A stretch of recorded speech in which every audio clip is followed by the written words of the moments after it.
Hey everybody, welcome back to Sarah G Awesome. Today I'm really trying to make a short video. I know if you've seen my other videos, you know I start talking about my car and I cannot shut up. So I'm really working on that. I know I've made a video before, all the things that I love about my Tesla, but today I'm going to stick with the top 5 things that I absolutely adore about this car and the reason that I will be a Tesla owner for life.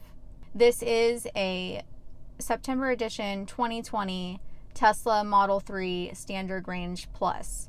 I did not get anything extra with the car. It has basic autopilot, basic everything. So, without further ado, number 1, my absolute, hands down, most favorite thing about this car is the look of the interior and the exterior, but especially the interior of the car and the feel and the comfort of driving this vehicle. Now, if you've seen my other videos, you know I am an X-ray tech. I work all over the place, and I drive on average 100 miles a day for work. That's 500 miles a week. That's 2,000 miles a month. I got this car September 22nd, 2020. I've already put 8,700 miles on this car.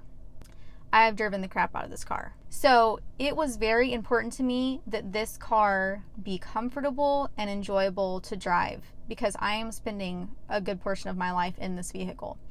My most favorite thing is the comfort of the driver's seat.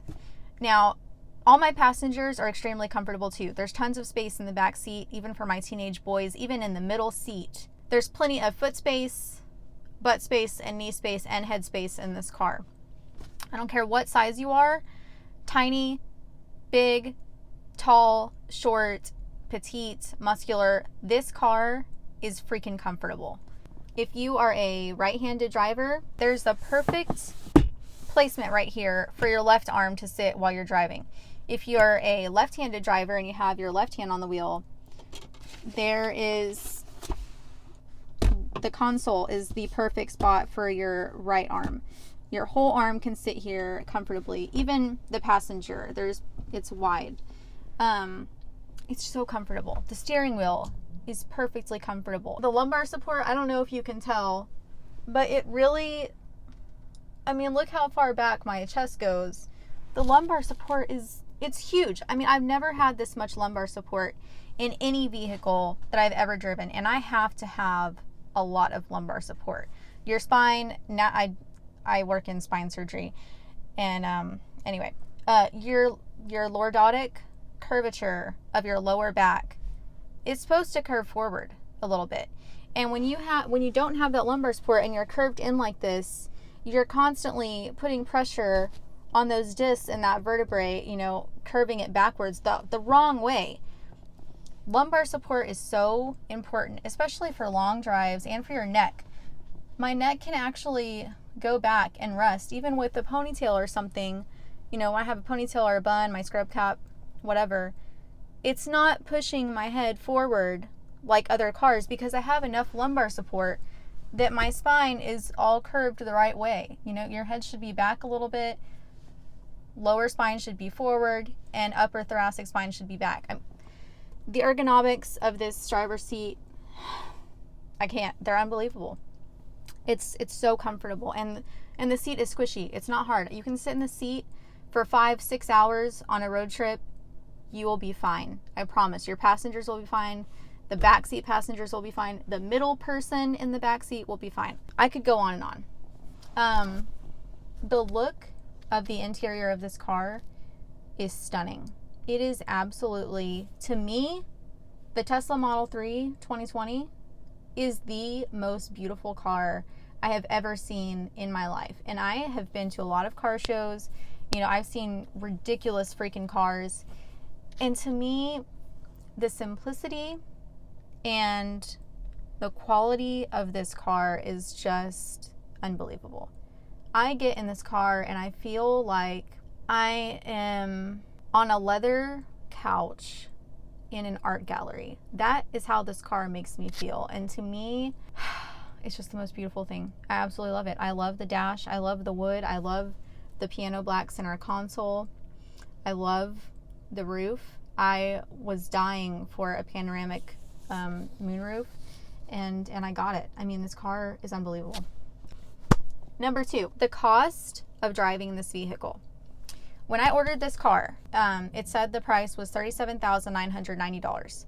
It said after 3 years, the cost in savings of driving this car, it would actually equivalent to $35,000. And I looked at my husband. I didn't know anything about Tesla then, and I was like, well, that's a lie. What is this? They're trying to get people, trying to confuse you and make you think this car is actually cheaper than it is. I mean, obviously this is the real price. No. For me to drive 2,000 miles a month, I'm paying 8.4 cents per kilowatt hour at my home. I only charge at home, not at superchargers, not out anywhere else. And it's costing me to drive 2,000 miles, $35 a month. Plus, I've already driven 8,700 miles since September 22nd, 2020. Can you believe that? I'm almost up to 10,000 miles already. We're not even to February yet. And I got it at the end of September. September 22nd to, January 31st today, 8,700 miles.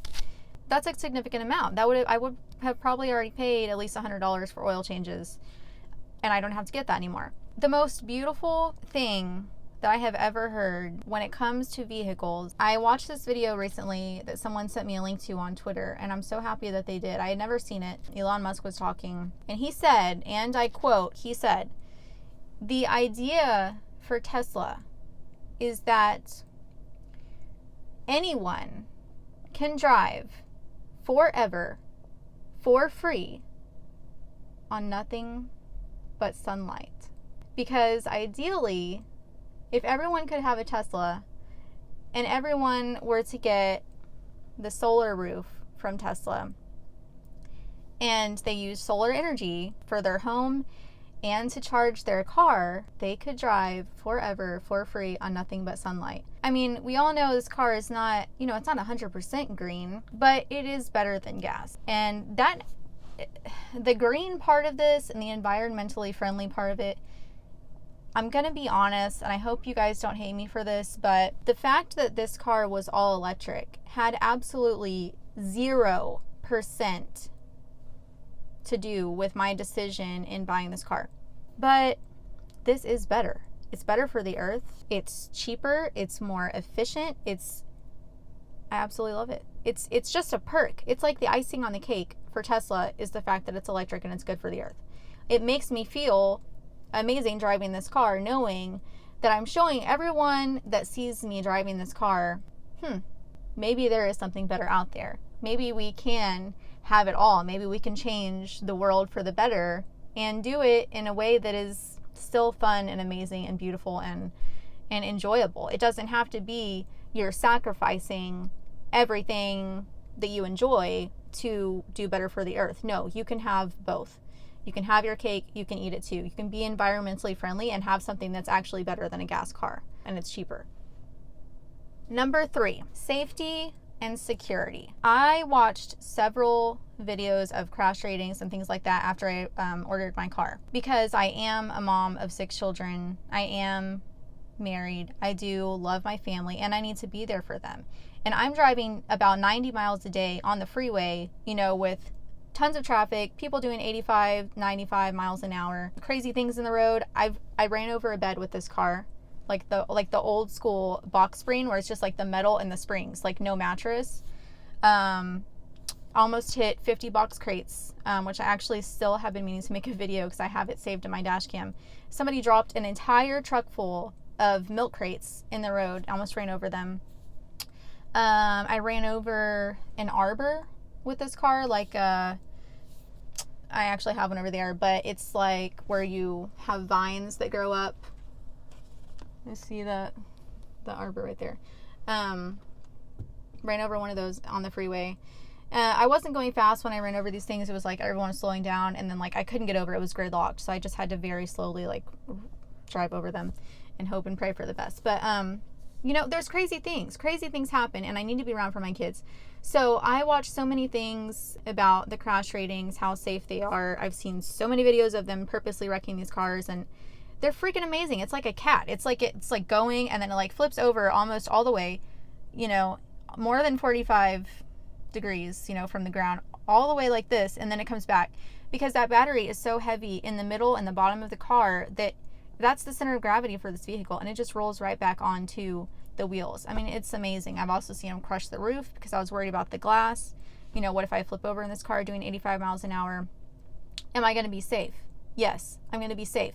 If I get rear-ended and crushed from both ends, from the back and the front, because you wouldn't believe how many accidents I see a day on my way home from work. If I were to get smashed between two cars, I'm going to be fine.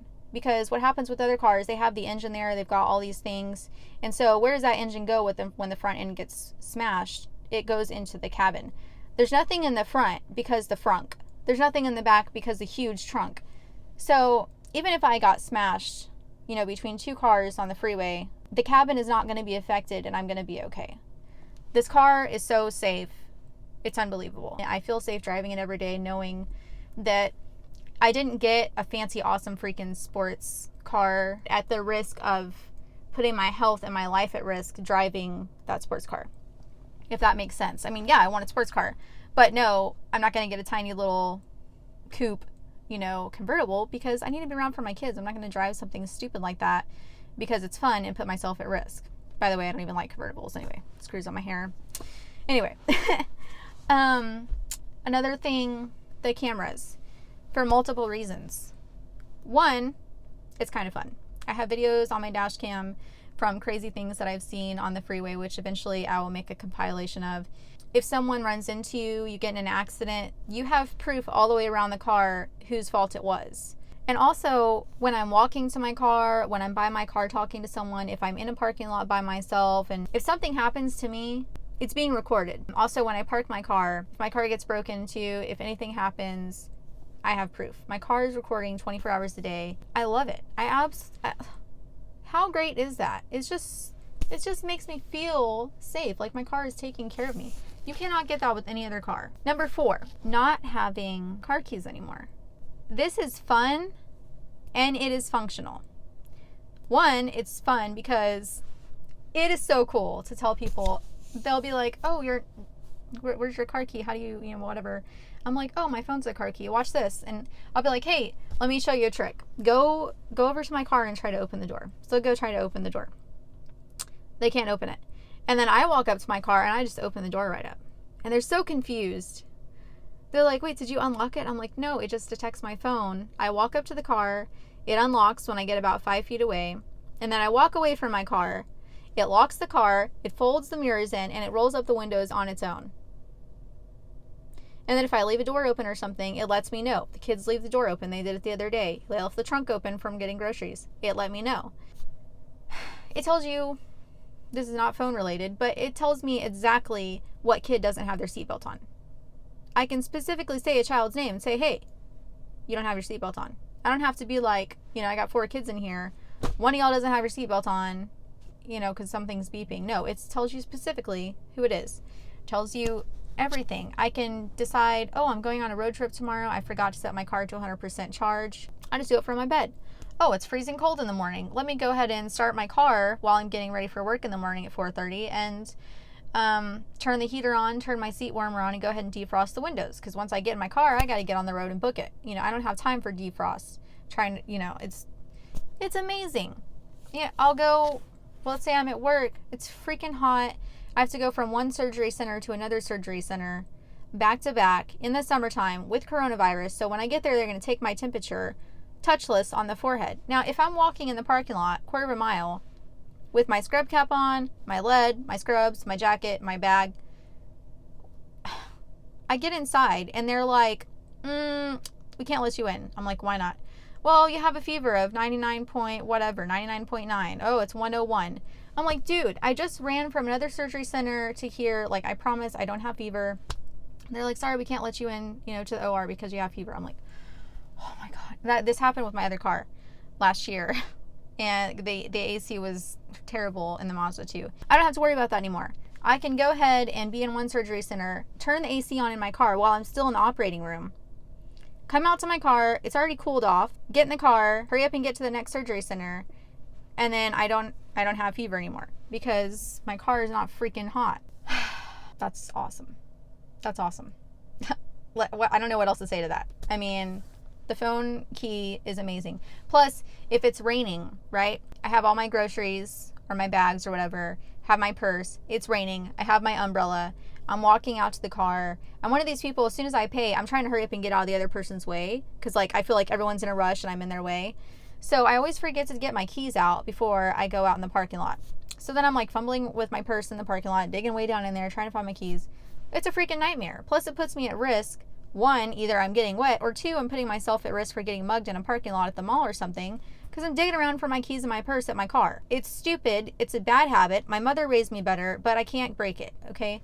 So with this car, I just leave my phone in my purse, never touch my phone, walk out to my car, it's raining, I get in, that's it. It also unlocks the trunk. I can walk right up with my groceries in the rain, never had to unlock the trunk, nothing. Need I say more? Number 5.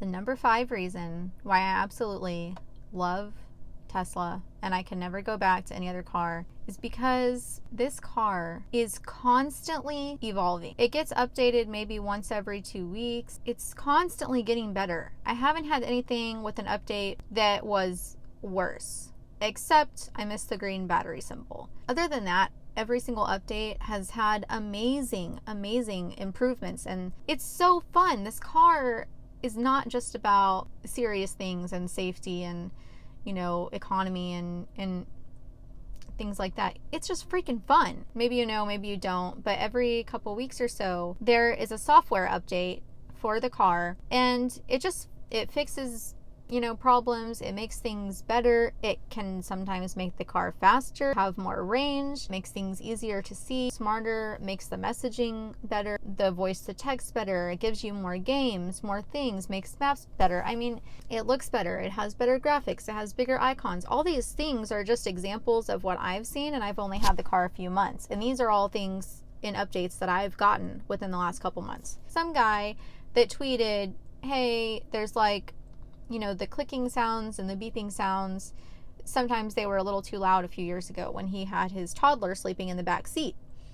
And so he tweeted, hey, is there any way we can make these notifications a little bit quieter? So Elon saw that tweet and he actually put in the new software update for it to be that guy's kind of thing. Let me see if I can find it. Here it is. I found it. It's called Joe Mode. I don't know if you guys can see that. Let me click on this. And it's funny because my middle name is Joe. Enabling Joe Mode reduces the volume of your car's chimes. The quieter chime continues to alert the driver effectively and minimize disruption to passengers in the rear seats. Joe's Kids. That's the kind of company this is. You think you're going to tweet out to Ford or Mazda or Cadillac and be like, the beeping and the turn indicator is a little loud and it's waking up my toddler. Is there any way you can change that? And then bam, 2 weeks later in your regular update for your car, the chimes are quieter. Do you think that's going to happen? No. No, it's not. It's amazing. This company is always changing, always getting better. Another thing with the cost of maintenance, they will come to your house, they will fix your car in your driveway for free. I am a witness to this. I had a problem with my camera, and they came to my house, they fixed my camera for free and completely replaced the whole camera in under an hour in the rain in my driveway. Totally free of charge. I mean, I don't see Ford with a mobile service coming to your house and fixing stuff for free. It's mind-blowing. So, that's all I have for today. I know, again, I rambled on too long, but I can't stop talking about this car. I love it so much. I'll never buy anything but Tesla ever again. I freaking love Tesla. I love my car. Okay, I gotta shut up.